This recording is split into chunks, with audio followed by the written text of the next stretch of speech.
இந்த இது செஞ்சிட்டிங்களா? ஓகே. அடுத்த எக்ஸசைஸ் சொல்லித்தரேன். தலையை ஆட்டி பேசக்கூடாதுங்க. அதே மாதிரியே தலையை அந்த பக்கம் இந்த பக்கம் யாரும் கூப்பிட்டா அப்படி கூட திரும்பக்கூடாது சார். காலோட திரும்பணும். காலோட மொத்த உடம்பு அப்படியும் திரும்பாதீங்க. ஃபஸ்ட்டு காலில் ஆரம்பிங்க. திரும்புறத காலில் ஆரம்பிங்க.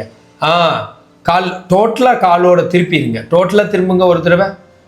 இந்த மாதிரி தான் திரும்பணும். கழுத்து ஒரு துளி திரும்பி இருக்கக்கூடாது. இந்த பக்கம் திரும்புங்க காலோட. காலோட மொத்தம் இது. உடம்பையும் திருப்ப வேணாம், தலையும் திருப்ப வேணாம், கழுத்தையும் திருப்ப வேணாம்.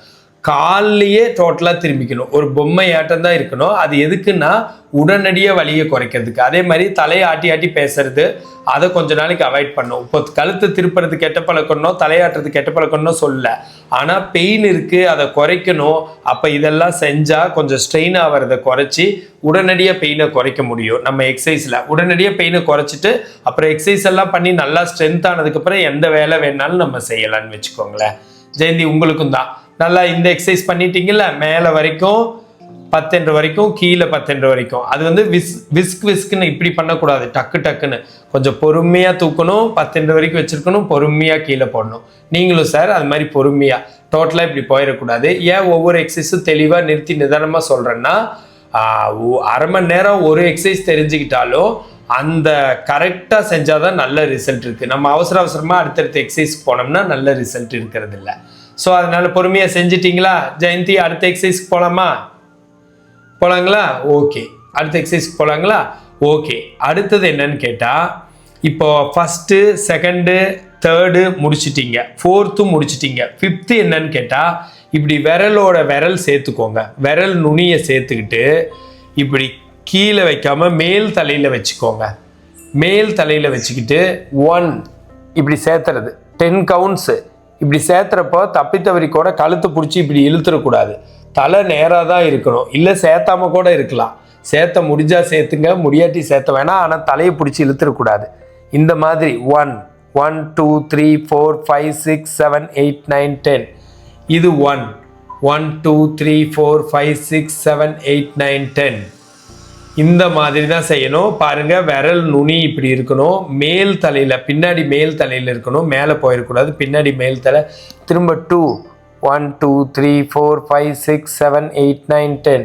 2 1 2 3 4. நல்லா விரிச்சு கையை விரிச்சு வைங்க சார். எஸ், எப்படி சேர்த்து வைக்கணுமோ அது மாதிரி விரிக்கிறப்பவும் நல்லா விரிச்சு 1 2 3 4 5 6 7 8 9 10. 3 1 2 3 4 5 6 7 8 9 10. 3 1 2 3 4 5 6 7 8 9 10. இப்படியே செய்யுங்க. அடுத்து 4 1 2 3 4 5 6 7 8 9 10. 4 1 2 3 4 5 6 7 8 9 10. ஜெயந்தி ஒட்லினாலும் பரவாயில்ல, தலை பிடிச்சி இழுத்துறாதீங்க. 10 வரைக்கும் இருக்கணுங்க ஜெயந்தி. 10 வரைக்கும் இருக்கணும். விரிச்சும் 10 வரைக்கும் இருக்கணும். சேர்த்தும் 10 வரைக்கும் இருக்கணும். தலை கீழேயோ சைட்லேயோ வளைஞ்சிடக்கூடாது. நேராக தான் இருக்கணும். விரல் நுனி தான் பின்னாடி மேல் தலையில தான் அமுத்தி இருக்கணும். எகைன் 6 1 2 3 4 5 6 7 8 9 10.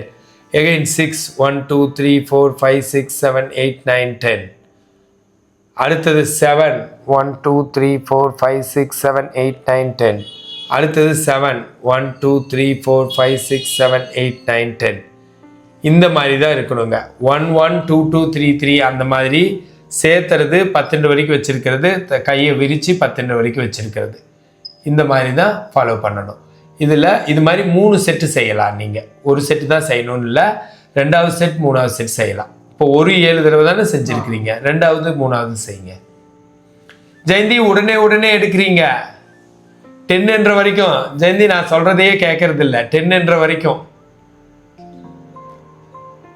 ஜெயந்தி சேர்த்தும் 10 என்ற வரைக்கும், கையை விரிச்சும் 10 என்ற வரைக்கும்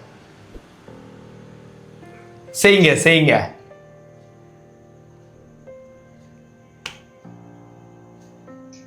2வது செட் செய்யுங்க. ஆனால் 10 என்ற வரைக்கும் வச்சிருக்கணும். இந்த தடவை எந்த மிஸ்டேக்கும் பண்ணக்கூடாது. சதீஷ் சார் 10 என்ற வரைக்கும் வச்சிருக்கணும். தலையை இப்படி அண்ணாந்து பார்க்கக்கூடாது, குனிஞ்சு இல்லை, நேர் வச்சுக்கணும். நேர் வச்சு இதை செய்யணும். இந்த மாதிரி தாங்க ஆன்லைன் செஷன் நடக்கும். உலகத்தில் எங்கே இருந்தீங்கனாலும் இப்போ சுவிட்சர்லாந்துலேருந்து அவங்க எடுத்துக்கிறாங்க. ஆஃப்லைன்லேயும் ஒரு சார் நேராக வந்திருக்காங்க. ஸோ உலகத்தில் எங்கே இருந்தீங்கனாலும் ஆன்லைனில் நீங்கள் எனக்கு கால் பண்ணி டைரக்ட் கால் பண்ணியோ இல்லை வாட்ஸ்அப் வாய்ஸ் கால் பண்ணியோ என்ன ஏதுன்னு ப்ராப்ளம் சொல்லிவிட்டு திரும்ப வாட்ஸ்அப்பில் வீடியோ கால் பண்ணி அதில் பிரச்சனையை முழுசாக ஒரு வீடியோ கன்சல்டேஷன் பண்ணிக்கிட்டு அது ரெண்டுமே ஃப்ரீ தான். அதுக்கப்புறம் நீங்கள் எடுக்கணும்னு விருப்பப்பட்டால் ஒரு வாரம் மேக்ஸிமம் எல்லா பேஷண்ட்ஸுக்கும் 7 நாள் 7 மணி நேரம் தான், டெய்லி 1 ஹவர் 7 மணி நேரம் செஷனில் இது மாதிரி கழுத்து வலியோ இடுப்பு வலியோ முழங்கால் வலியோ குதிங்கால் வலியோ இந்த மாதிரி பேஷண்ட்ஸும் இன்னும் பிற பேஷண்ட்ஸும் நல்லாவே க்யூர் ஆகுறாங்க. செஷன் எஃபெக்டிவாகவும் ரொம்ப கான்சென்ட்ரேட் பண்ணதாகவும் நேரில் வர்றதை விட ஃபார் பெட்டராகவும் இருக்குது. நேரில் வர்றப்போ க்யூராக 5 நாள் ஆகுது, ஆனால் ஆன்லைனில் க்யூராக 7 நாள் தான் ஆகுது. என்னன்னு இப்போ யோசிச்சு பார்த்தா நேரில் வரப்போ டிராஃபிக்கில் டிரான்ஸ்போர்ட் ஆகி வர்றாங்க, திரும்ப நம்ம டயத்துக்கு வந்து உட்காந்துருந்து திரும்ப எடுத்துட்டு திரும்ப அதே டிராஃபிக்கில் 2 வீலர்லேயோ ஏதோ ஒன்றில் வீட்டுக்கு போகிறாங்க. அதனால ட்ரீட்மெண்ட்டில் பாதி வந்து வேஸ்ட்டாக போயிடுது. ஆனால் ஆன்லைனில் வீட்டில் இருந்து அவங்க விருப்பப்பட்ட நேரத்தில் தான் எந்நேரம் வேணாலும் கால் பண்ணலான்னு சொல்லியிருக்கேன். ஸோ விருப்பப்பட்ட நேரத்தில் எடுத்துக்கிறப்ப ரொம்ப கம்ஃபர்ட்டாகவும் அது ரொம்ப ஃப்ரூட்ஃபுல்லாகவும் இருக்குது. அவங்களுக்கு அது நல்லா உடம்புல ஓட்டுறதுனால சீக்கிரம் க்யூர் ஆகுது. இந்த மாதிரி ஹெல்த் டிப்ஸ் வேணா என்னை ஃபாலோ பண்ணுங்கள். கன்சல்டேஷன் வேணா எனக்கு கால் பண்ணுங்கள். நான் பிரகாஷ், ஃபிசியோதெரபிஸ்ட்.